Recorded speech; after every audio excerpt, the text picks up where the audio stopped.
Hey guys, welcome to the very beginning of graphing sine and cosine functions. And before we get into the actual graphing part of it, I want to kind of explain how the graphs are composed. Okay, so here's our unit circle over on the left, and I want to show how it creates a graph on the right.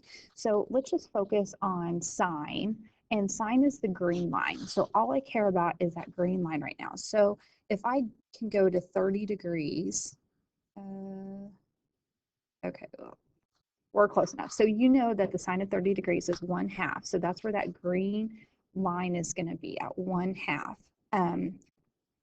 And then as I get closer to 90 degrees, so notice on the graph, the x-axis, those are your degree measurements. So kind of follow along with that. So as I'm going to 90 degrees, notice that that green line approaches 1. And then as I'm going in that second quadrant and I'm going back down to 180 degrees, notice that green line is decreasing as I get to 180 and it becomes 0. And then I keep decreasing until I get all the way to -1. And then I go to back to 0. And so focus on that line, that green line, that's going to be our sine graph.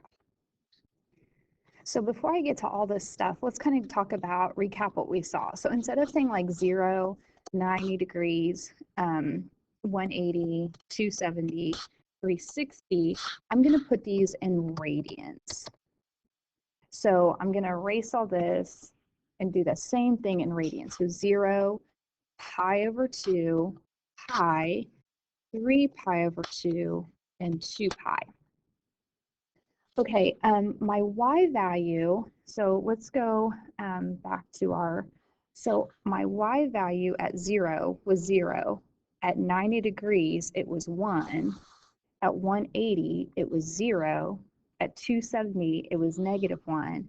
And at 360, it was back to 0. So everything in between, it's just rising up to 1, going back down to 0. So these quadrantal angles, that's where our critical values are held. So that's why we're focusing on those. So it's going to be 0, 1, 0, -1, 0. And so I'm going to recreate this graph here. I'm on my x-axis, instead of doing like the 90 degrees and stuff, I'm going to put 90 degrees or pi over 2, pi, 3 pi over 2. So this is kind of like a sideways, like in your algebra classes, we'd have this. This is the same exact thing. So 0, 0, pi over 2, 1, pi 0, 3 pi over 2, -1, and 2 pi 0. So it's going to create this graph. So these graphs are going to get really yucky.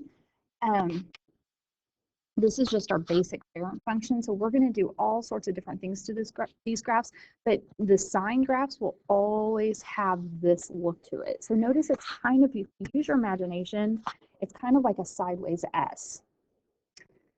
Okay, so let's go back up here.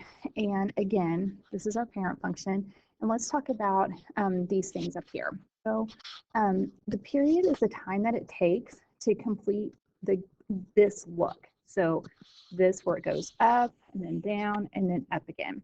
So in this case, let's go back here.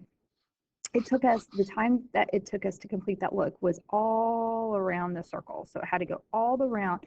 So instead of saying 0 to 360, I'm going to say 0 to 2 pi. So the time period is, we're going to call that 2 pi. Okay, the amplitude, the formula for the amplitude is your maximum value, sorry, not man, goodness sake, maximum value minus minimum value over 2. So I kind of look at it a little bit differently. So I look at this like these middle points right here as like my equilibrium position. So how far up did it go from that and how far down did it go from that? So it went up 1 and it went down 1. Amplitude is a distance, so it's always positive. So it's going to be, in this case, 1. Okay, So the domain. So let's talk about the domain.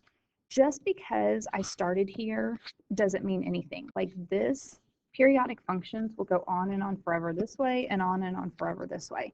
So it's always a set of all reals. So interval notation, you're comfortable with that, is negative infinity to positive infinity. That set builder notation, it's going to look like this. So x belongs to the set of all reals.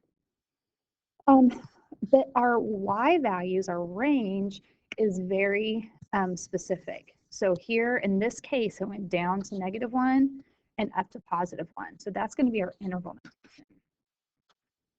So -1. And so set builder for that would be -1. We're doing like the inequalities. The same concept, just two different ways to write that. Okay, so now we're going to talk about cosine. So let's go back to our chart here.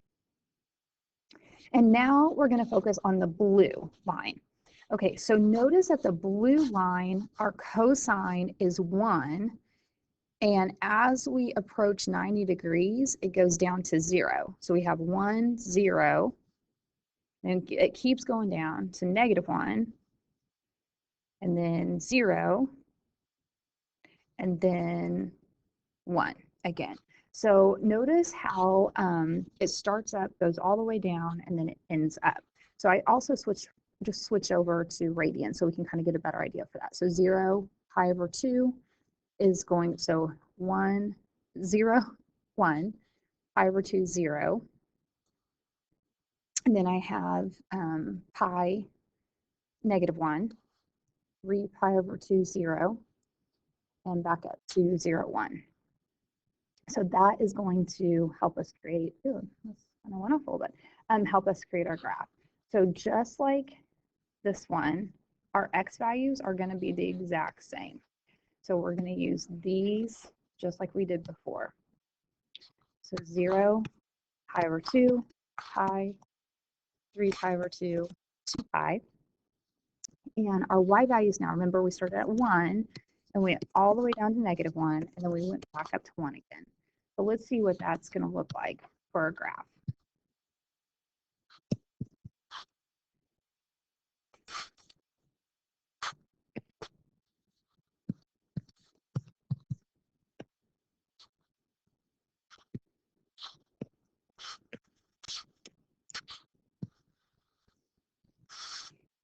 Okay, so again, just like with this kind of looking like an S right here, this kind of looks like a C. So cosine will always have this look, while sine will always have this look. So start to kind of memorize the look of what you're going for. It will help you, help prevent you from making some mistakes. And again, this just because we cut it off at one time around the unit circle doesn't mean anything. Like it'll go on in both directions forever and ever. So that means that our domain is going to be the exact same. Our range, notice, even though it looks different, our highest value is 1, our lowest value is -1. So both of those are going to be completely the same. Our period is also going to be the same because it took us one time around the unit circle to complete the look. So it's going to be 2 pi. And our amplitude, again, is going to be the same. So I went up to 1 and I went down to -1. So amplitude is always positive. So my answer there is 1.